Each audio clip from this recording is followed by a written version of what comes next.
Hello, Debbie and Jordan. My name is Misty, and I am with the Social Services Department. Do you all know why I'm here today? Yes. Okay. Do you want to explain a little bit more about that? Um, my mom needs somebody to help take care of her and everything like that. And I stepped up to do that. She Okay. needs somebody to help remind her on her medicine when it's due, when it's time to go refill it and things, and somebody to help cook for her. Now you may see me taking notes, and that's nothing bad. That doesn't mean that you said anything bad. It just means I can't remember everything. So I just take notes so that I can look back on it and make sure that we cover all of your concerns and your cares. Um, and everything that we talk about stays confidential unless I have a concern that either one of you feels like you're going to hurt yourself or someone else, or you're in danger of being hurt or uh, possibly abused. Okay, so you said that your mom needs help with medicine and also with cooking. Yes. Okay.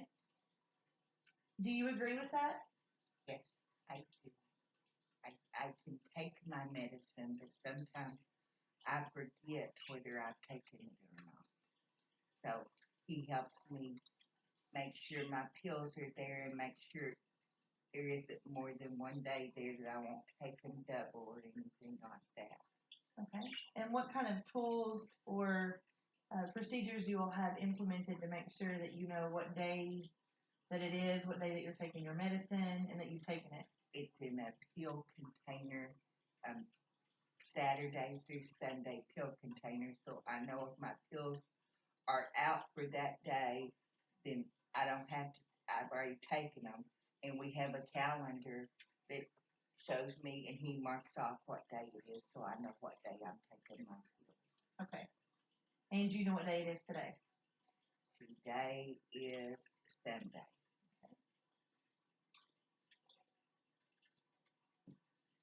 And what occurred that has caused you to be forgetful about your medication? I had a stroke.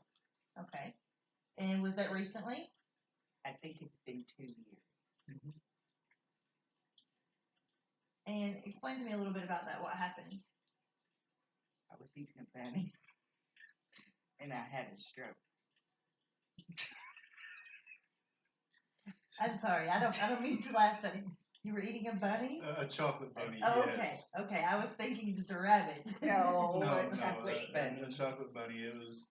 It But was I, April around Easter, Okay. and I ate the whole thing. I don't know if that caused the stroke or How not. big was this? He was over a pound. Oh, wow. So you ate a pound of chocolate. It was solid chocolate. yes. Okay.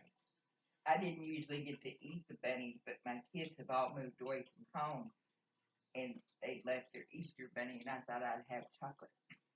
Okay. So eating the chocolate bunny induced your stroke. Did they say why? They didn't. They don't think it caused me to have a stroke, but I didn't have diabetes before, Okay.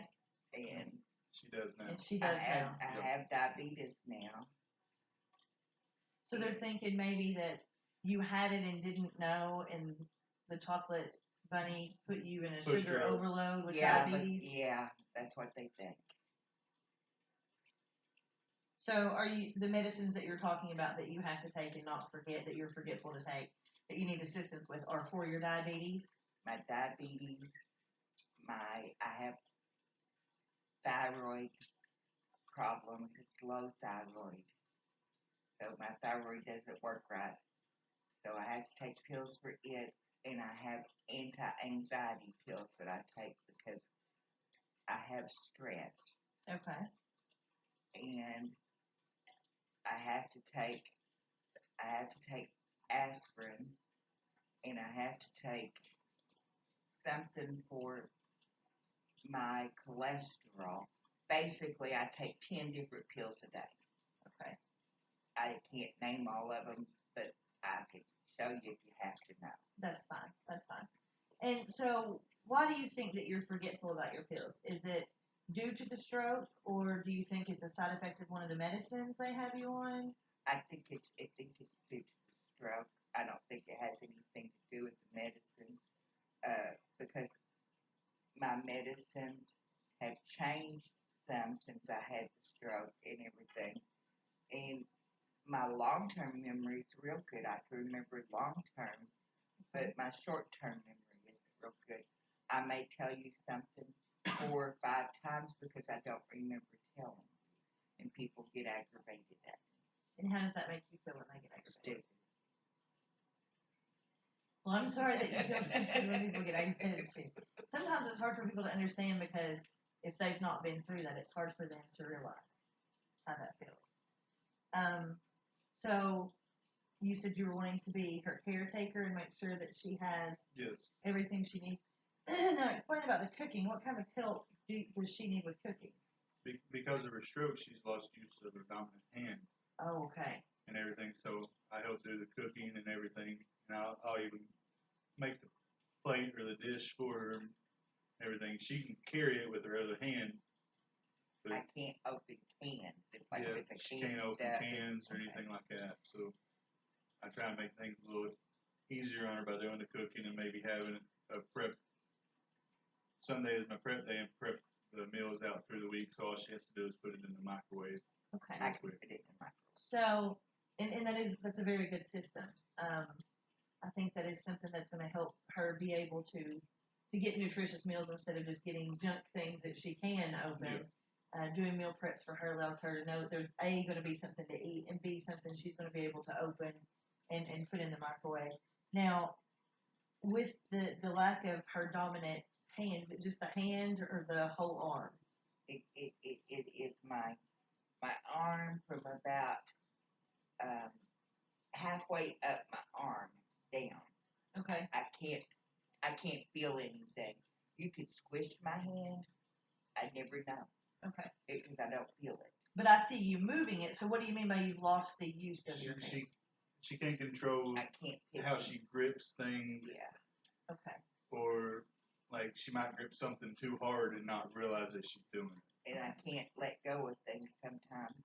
And even though it moves like this, I don't grip things like he said, and I can't hold on to things. That's like I could be holding on to this and walking around and look down and it's gone, and I don't even notice that it's gone. So you have no feeling at all? No. Okay. So who helps you with your activities of daily living, as far as helping you get dressed, as far as helping you wash your hair? I do it myself because I've learned to adapt as best I can. I can't wear pants that zip up. I can't wear a bra unless it's a sports bra. I have trouble sometimes washing my hair, but I do that in the shower and I just have to use one hand. It just takes me longer. Wiping my butt can be a problem, which I know it's not something we want to discuss. No, that's fine. We can discuss that. That's an activity of daily living that's important. I'm left-handed, so I've had to learn to wipe my butt, and sometimes it takes me a long time. Okay. And I bought some shampoo that I don't know, it's a newfangled thing that I've heard about, but you spray it on, it's dry shampoo, so I do dry shampoo sometimes because of the fact that it's so hard to wash my hair. Okay. So I do that once a week. Okay. Now, going forward, do you feel the things that you're able to do now are you getting better at doing those things independently after your stroke? Now that it's 2 years later, or do you feel like it's getting worse? Your ability. I don't think it's getting worse, but I don't think it's getting better. Okay. It's about the same. It's just that I've had to relearn how to cope, I guess. Because it's like I don't have a whole side, my whole left side, like I have to take elevators and stuff. If I go upstairs, my leg gives out sometimes. So I have to be real careful when I'm going up and downstairs because I don't necessarily feel the steps. So I try to. I've got a wheelchair but I don't use it because I don't want myself. I've got it in case I have to have it. I have a cane too, but I don't use it unless I have to, unless I'm going to be out because my leg gets so tired, then I'll use my cane. So it sounds like you're wanting to keep as much of your independence as you possibly can. Yes. So are you doing anything with your non-dominant hand to strengthen it? I do everything with my non-dominant hand. But I mean, are you doing exercises and things to strengthen it and to get better dexterity with it? I don't know. I don't think so. I mean, I've got weights and stuff at home, but I've just done the weights on my dominant hand because that's what they told me to do. They didn't tell me to do anything with the non-dominant hand. Okay. Because I think it's pretty strong. But I think if you did some exercises, just, squeezes of a squeeze ball or just even manipulation of little objects and placing them somewhere. Because if you know when a child starts using their dominant hand when they're a child and they start coloring and stuff, at first when they're coloring, they're completely out of the lines and everything. And it takes practice for them to be able to get to the point of coloring in the lines, being able to write and make letters with a pen. Well, I can write with my left hand, but it's not very pretty. Matter of fact, I had a doctor I had to change the doctor's appointment, so I had to write why I had to change the appointment and when it needed to be changed after, and I wrote that, and they called me and they scheduled the appointment wrong because they said they couldn't read it, but I wrote the best that I could. I don't write well because I never wrote with my left hand, and I can't write anything. I can't even hold a pencil with my right hand. I've tried. I had therapy. I had 2 rounds of therapy. After I got out of the hospital, they paid for therapy, and then I paid for therapy myself afterwards because they had something that would stimulate. Okay. So you don't feel like that it's getting any better after you had done the therapy? No. Okay. Are you working right now? Yes. Okay. What do you do? I work at the school system. I am an instructional assistant for special needs children. So I help them I am their helper to make sure they get everything they need. Like, That's what I've always say said. somebody's not understanding something completely, she can go help try to explain it to where they can. And you're able to do that even with after the stroke, not being able to use your hand. I can't do everything that I did, and the girls that I worked with are having to take up the slack because I can't write. I was very computer literate before my stroke, and I could do spreadsheets, everything on the computer. I can't do that anymore unless I hunt and peck because I can only use my left hand. They tried to get me something that is like a microphone that takes notes, but it doesn't work because you have to, the way that the classes are set up, then the instructor's not talking the whole time. So it doesn't help me to help my kids take notes.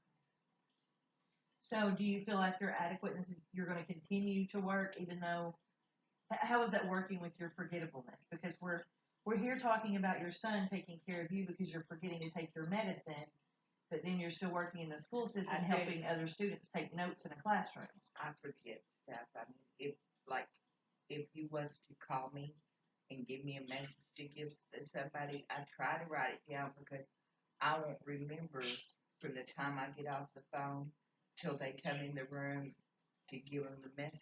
Sometimes I forgot.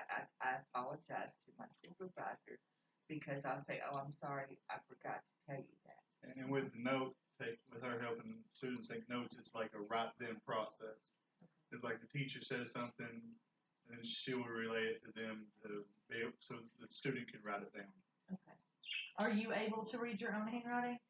Yes, sometimes. If in taking notes for class, I can't read my own handwriting because you're writing so fast. But if I have time and I can write it, then I can read it, but sometimes other people can't. Matter of fact, it was funny because one of the kids, I'd taken notes one day and was helping the kid, and I showed them my notes so they could write it down. And they're like, "Who in the world wrote that?" I said, "I did." And they said, "Oh, well, that's real good." And how did that make you feel? Like I needed them more than they needed me. Oh. And I'm sure that's not true. I'm sure they need you, or they wouldn't be leaning on you for help. So have you thought at all about an early retirement or disability? How do you get back and forth to work if you only have one? I drive, but work's 7 miles. I never asked the doctor if I was released to drive.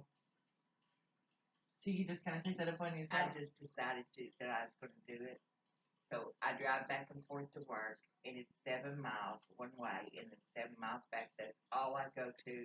If I go to the grocery store, I go to IGA because it's only like a half mile over from the high school. And I stop there and I go to CVS and get my drugs. It's right there. Then when I go get my juice for my thing here, then my son drives me because I don't feel comfortable driving down 27.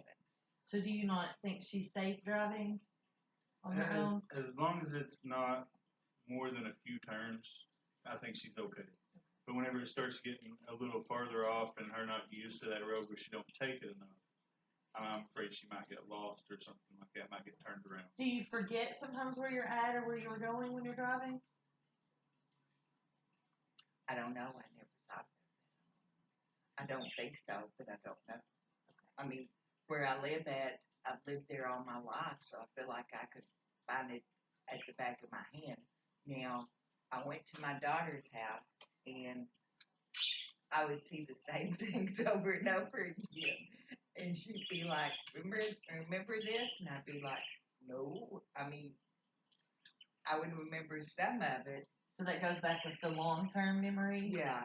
And forgetful with the short. So that's really initially why you need somebody to help you with your medicine and your cooking, and because of not just the use of your arm, but forgetting the short-term Or like last things. night, to give you an example on my medicine,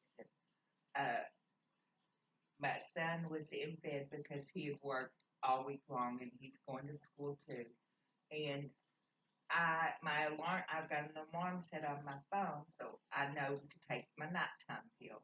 And my nighttime pill time is 7:30. My alarm went off, and I went to take my pill out of my box, and Saturday's was not there. So I don't know whether I had already taken Saturday or whether I didn't have Saturday. So I don't know if I took all my pills So yesterday. Who put your pills in for you? My son. Okay. So there was a pill in there for Saturday? Then that's okay. So you may have already taken it or taken it that morning with your morning pills? I may have done it wrong. Okay. So this is why she's needing some help with medicine. Okay, that's understandable.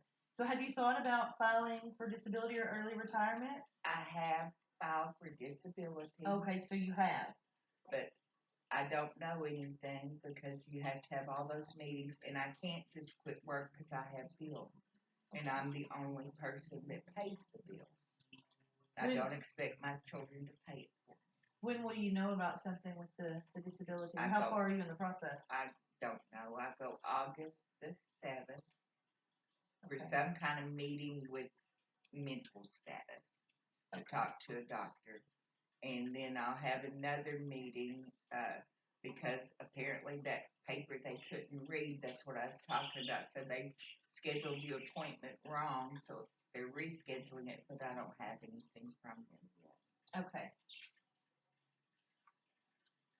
So, is it okay with you all if we schedule an appointment after August 7th to find out what goes on with that meeting and go from there? Now, are you going to be staying with him in the meantime? Yeah. Okay.